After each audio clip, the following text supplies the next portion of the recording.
made it to day 5 of our storytelling guide. So you have finally finished your story.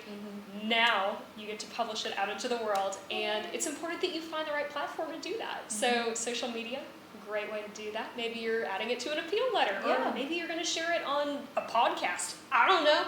Do your thing. And then once you've decided where it's going to go, you might need to actually adapt the story a little bit. Maybe a shorter blurb for social media and a little bit of a summary. Versus if you want to do a half-hour podcast sharing the whole thing in depth, you certainly can do that. Yeah, but it's really important to adapt to the audience that you're going to be sharing it with and the platform that you're using.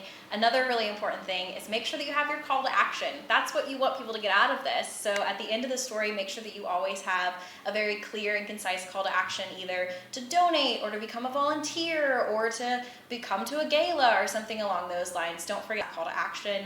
And then also it's really important to measure your results. Analytics are everything, and we live in an age where we can measure and track pretty much everything. So especially if you're trying to figure out what kind of story works best, it's really important to look at your socials and see how those react to the story, to look at, your email marketing and see how that reacts to the story. So really be tracking your numbers and seeing what fits best, so then you know what type of story to do next time. Yeah.